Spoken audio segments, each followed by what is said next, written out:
was an admirer of Cesc, and so I know also he has a pedigree and he has ideas about the game. But everyone around and involved wants also the club to be known as much as the lake. I'm trying to tease them. Are you going to come with me? I'm going to play you in behind. It's a fantastic opportunity for me to finish my career, to start coaching career. Very happy to have chosen this project.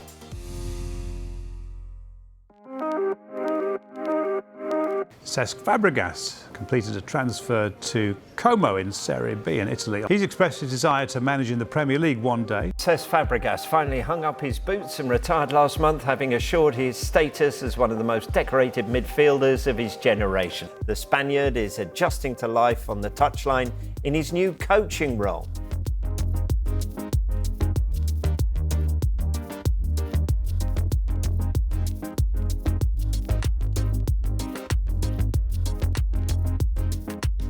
Cesc, let's take you back to last August when you arrived. You talked about being excited, inspired by the long-term project. So how have you found it? Has it been what you expected? Yes, it has so far. I mean, it's true that everything has happened a little bit quicker than I expected. And I thought, because I wanted to play for 2 seasons, I ended up only playing for 1. I was not enjoying anymore. So I decided to go for something that was really exciting me, which was coaching. I started with the Primavera, as you well know. It's a job now that you keep learning for basically every day. You said that coaching had lit a fire inside you again. How does it compare to playing? Well, it's different. This is a proper job. When I say proper job, I mean we have to spend lots of hours at the training ground. I love perfection, even if I know myself that perfection doesn't exist. But I just want to believe that what I'm doing it to the maximum of my powers. Is it nice to be on a journey with this club where you are building and there's a destination at the end of it? Well, this is a project where there are so many wins. I'm not talking on the pitch only. I think outside there's so many things that we want to improve, that we want to do. We just moved to a new training ground last season. We want to improve it. We want to make it better for the players to be as comfortable as possible in the great environment. The stadium is a big part of the project. I think it's something that the club is really looking forward to, trying to invest, the best manner, trying to look for the best stadiums in the world to see what we can bring here. We just want to be ready to create a strong base, fundamentals, but for when the time comes to start pushing up, that we are ready to stay and grab every single opportunity that comes. How much of a driving force has Denis Wise been in this project? He's grown the club so much. He did it at the beginning with very little resources. Obviously, the club grew and grew and grew, and he's a big part of it. And if I'm here as well, it's because he brought me to the club. Thierry Henry has explained his decision to become a shareholder of the Italian Serie B side, Como. Can you explain to us what, first of all, attracted you to the project? Everything. The location, where the club aspired to go, working hand-to-hand with the community. Everyone around and involved wants also the club to be known as much as the lake or the town. We need to make sure that we don't lose the community and family factor. And does it change your perspective at all on football when you're looking at it from a part ownership point of view rather than as a player or as a manager? At the end of the day, we're all here for the club, right? Whether if you're a manager, a sporting director, but when you hire, it is different because you're talking years. As a manager, if you arrive in the first press conference and you go like, it's going to take me 4 years to build a team. Everyone's going to go, what? It's true, but you can't say it. Or it can happen straight away, right? Which doesn't always happen often. It took Klopp a little while, it took Mikel a little while. If you look at the nursery, it usually takes you a while. Pep did it straight away. At Barcelona, he did it a year after at Man City, but usually it takes you 2.5 years to 3 years. But when you come as a CEO, I'm just saying, when you come as a CEO and you do give a speech to a team and you say, in 5 years we'll be the best company in the world. So it's a project. It becomes different. Thierry Henry, talk to us about your relationship. With Thierry, I've always had a close relationship. We don't speak every day, but he's someone that I know I can pick up the phone and speak to anytime. We've crossed some messages lately, regarding the situation, my situation as a coach and taking over the first team. So, yeah, he's always a key figure. What gives you the most pleasure in this job? The day-to-day is what gives me more satisfaction. The amount of work for me, arriving at the training ground at 7:30, leaving the training ground at 8:30 is 12, 13 hours every day that I never done before. It's something that you cannot describe. The passion and the excitement that these jobs brings to you is close to what I used to feel, playing Champions League nights. And I guess this football club is a great example of process, because it is step by step where you are building something. Yeah, 100%. That's the beauty of it, and this is one of the big reasons why I came here. And when they sold me the project, I saw that this could be a fantastic opportunity for me to finish my career, to start coaching career, to be part as shareholder, to improve a club from the smaller divisions to the higher standards of football. I'm very happy to have chosen this project. There's a great romance about this, isn't there? Your eyes light up. It's the same with Cesc when we talk about this project. Well, I'm sure for Cesc is crazy, because Cesc is even more in it. He's there every day, every hours, every seconds of it. So yes, it is different. But like I said, even the shirt, I like the shirt, and I know people will tell me, yeah, obviously you do. Because it's a new era, things also needs to look cool. It is true, right? It is true. You want to wear that shirt a bit more. If the place is cool, if the training ground is cool, if the stadium is cool, the town is already something different, as we all know. So we need to make sure that the club, we can have a town like Como and a club that's going to match, how the town is known. I'm not talking about football, I'm talking about around the world. That would be magnificent.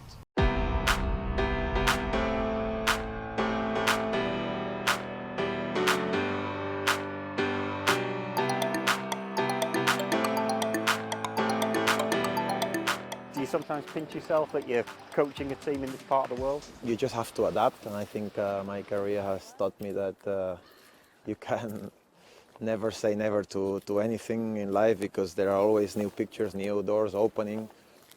And for me, it's just another great experience that I'm learning so much, that I'm enjoying, and that I'm trying to make the best out of it. I've been very fortunate for the places where football has brought me, the experiences that it has given me. I've been lucky so much that my kids have been raised in great places and in beautiful cities. So I couldn't ask for more, to be fair. How do your family find life in this part of the world? Oh, my family are super happy. There are great schools. I mean, just to think that my kids speak Spanish, French, Italian, English, Arabic. It's just, it's fantastic, and this is thanks to football. On the training ground, do you go from one language to another to give instructions? Yes, I do. There's a Spanish boy. There are foreigners that I speak to them in English. Obviously, the Italians. There are two guys that we speak in French. You need to adapt, and this is the good thing, because when you go to a country, I always believe that the person that arrives to the country needs to adapt to them, not the other way around. So there is a great atmosphere around the training ground. The boys are superb. It's a special time of year, Christmas. What does Christmas look like for the Fabregas family? Football? Yes, my Christmas has always been surrounded by football, because obviously in the Premier League never stop. I don't understand life or Christmas without football, to be fair. Even if I wasn't playing, I would go, for Christmas to England and try to see if I'm in London and catch an Arsenal game or Chelsea game, and go to the stadium and have fun. So this year is the same. My family always close to me is the biggest part of my life. They accept and they understand that football gives me so much, and is such a big part, of course, of my life. Do you lean on friends and family when it gets tough? Yes, now more, since I've had my kids, since I've built this family, this strong family, because before I used to be too much over-demanding on myself. I used to close myself up a lot, and I used to suffer, let's say, in silence in difficult moments. Now I can share different things. Again, I have my wife is super positive. She always finds good things to say, even in the most difficult moments, and obviously this helps a lot. Yes. Can you switch off from football, or Is it always going around in your head? No, I cannot switch off from football, at least not for now. I've never been able to. You arrive from home, from a game, and you just want to analyze the game or watch other games. So when you're eating your Christmas dinner, will there be football going on in your head as well? Will you be thinking football? Yeah, I have no doubts that will be the case.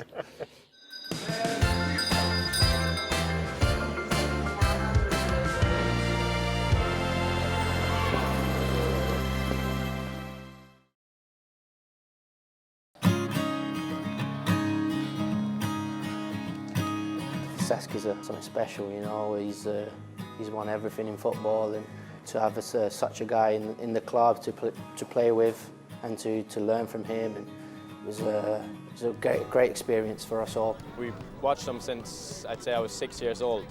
So then to go from watching him to playing with him, then him to be your manager, it's like a crazy full circle. When I signed for Como, I think he signed 1 week after. So I was like, wow, Cesc Fabregas is coming to the club. What a project.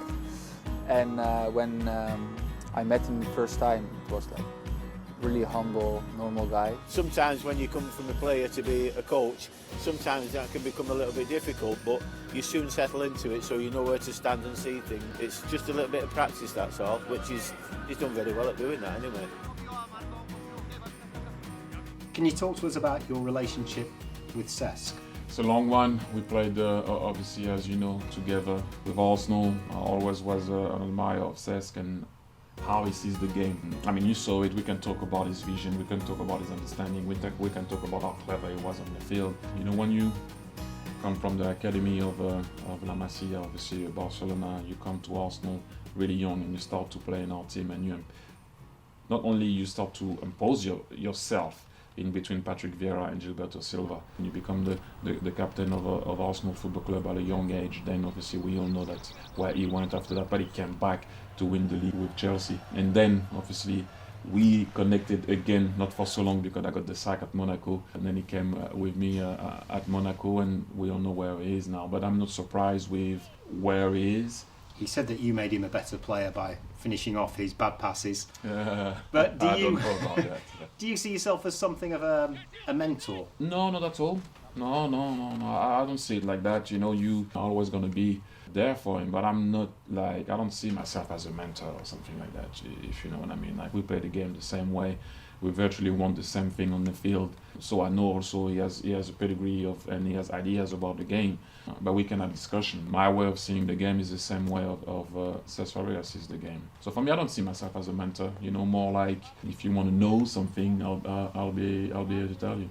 Do you think he's got similar traits to Arsene Wenger, Pep Guardiola? Could he manage in the Premier League for Arsenal in the future? Well, I don't know about that. You're going far there. You know, we're trying to make sure that we can step out of the Serie B. Because if you manage to go to Serie A with the idea, if you manage to do that this year or the year after, I'm saying the year after just because, but this year the future looks bright. You know, when you have the possibility of thinking that you can be somewhere for a long time, as a manager, especially now, it's tough. You're going to a bad 2 months, you might be out.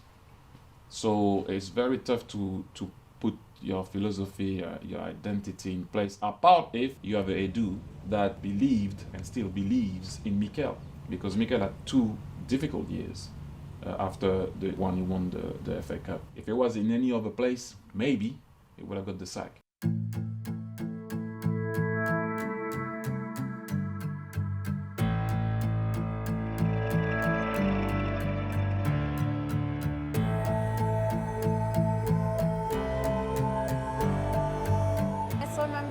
Moment I saw him studying to be a coach, and I was like, oh, what's that? This is about 6 or 7 years ago, and to see it finally coming to life is just amazing. With every win, it's just more motivation for him to get the next, and he always plays with so much passion, and I think it inspires me and all my siblings. And my mom's has a really special way of making every new country feel like home, so moving was exciting, meet new people, see new things, and it was really cool.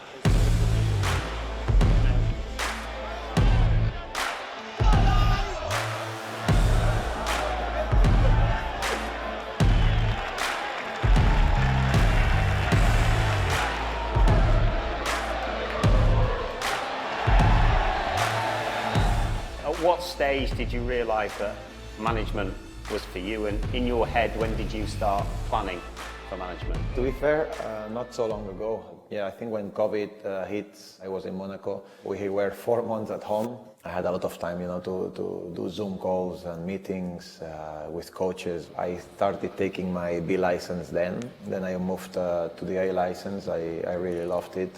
Once I was going also to London Colney, to the Arsenal training ground, and getting the vibes of what it was. What is the DNA of a Cesc Fabregas team? Well, I think for us it's not so much about the tactic, the system. It's more about the idea of what we want to do. I think as a coach you also need to be a little bit smart, understand what players do you have. This is a squad that was not done by me. I learned something very, very smart from Arsene, that used to tell me when I was younger. This is a house, you want to start building really from the beginning, from the very, very start, and that's the base. You need to make a very, very strong base to then follow up the process and go to where you want to go. They were playing, let's say, last year with a back five and then 3 defenders and 2 attackers, so always quite deep. I suffer, see my teams so deep and just defend and then play long ball and lose it again and lose it and restart again.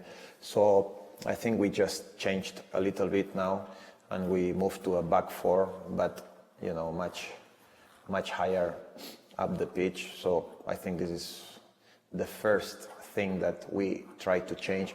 In this league, in the Serie B, basically 80% of the games you have to play are man-to-man. They are very man-orientated, they follow you all the pitch. So what we try to do is we always try to play quite deep. We try to start or play very close to each other for them to follow us, to attract the pressure, and then try to attack in behind. When you make passes of 6, 7, 8 meters, it's much easier to connect and to keep the ball than when you start making passes of 20, 25 meters, then you don't have so much control. The ball needs to travel a long way. Is there risk attached to that when a team presses you up the pitch? How do you break that press? For me, the most important thing, I always talk about the space, the time, and the posture.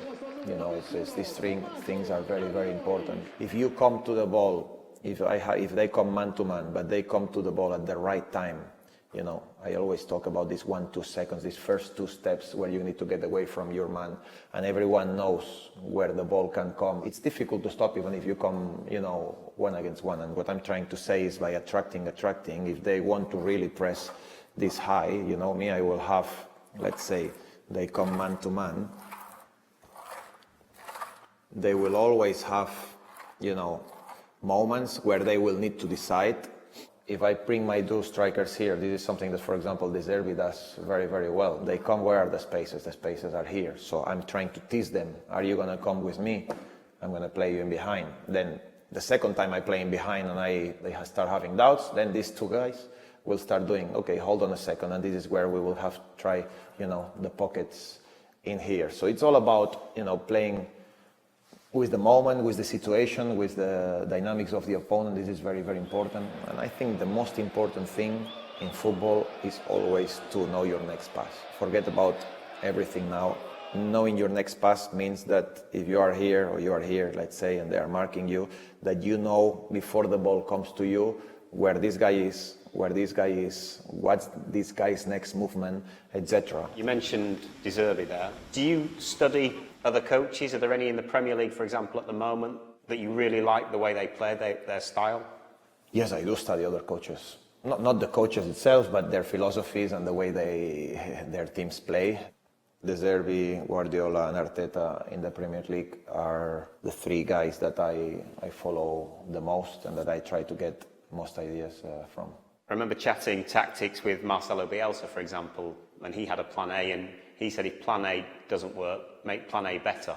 I adapt. Yes, I do adapt, and I am doing it right now at the moment. Maybe this is not exactly the way I want to play. I need to work with what I've got. You need to be adaptable nowadays, I think, as a coach. Once you become stubborn on what you want to do, it doesn't work. Yes, do you have to get better, but maybe there is another way very similar to the idea of play that you want to achieve or do. Who inspired you the most? Lots. I don't have a most, but I have many, and also some that I didn't really understand or get on that well at the beginning, and then I realized that there is always a winning formula inside of something that I really didn't believe, like for example with Conte. With Mourinho was a coach that in my young years I never thought that I could play for his teams, and I never thought I could play for one of his teams, and I did, and I enjoyed, and I had one of the best years of my career. Obviously Arsene Wenger and Guardiola are more coaches that I knew, or I was sure that they were more into my DNA, my way of playing. I do remember with Arsene spending lots of time in the grass where he would teach me or create sessions for me to improve on the grass. But I think nowadays for the players it's very important to just a coach of the staff sits down with them, shows the clips and understands the things that can be improved inside his head and inside the player. I've seen you at the academy. You were very, very animated. For an academy game, you were very animated on the touchline. Is that just your passion for the game coming out on a match day? Yeah, I think there's nothing you can do about it. You cannot really control it. It depends also in the situation. Now with the first team, I realize that sometimes as much as I speak, they cannot hear you that much. So you need to be very sure that what you are working on the training ground, on the grass and on the video, the job is done. That's the way I think, and that's why I try to put this into the players' head. Buon Natale e benvenuti a Como. I already lost so much enjoyment during my playing time that I don't want to do the same as a coach. One of the most important things I always mention is you need to dream about it, you need to visualize it, you need to think and believe that it's going to happen. Enjoying the process, wanting to win so much makes me happy every single day.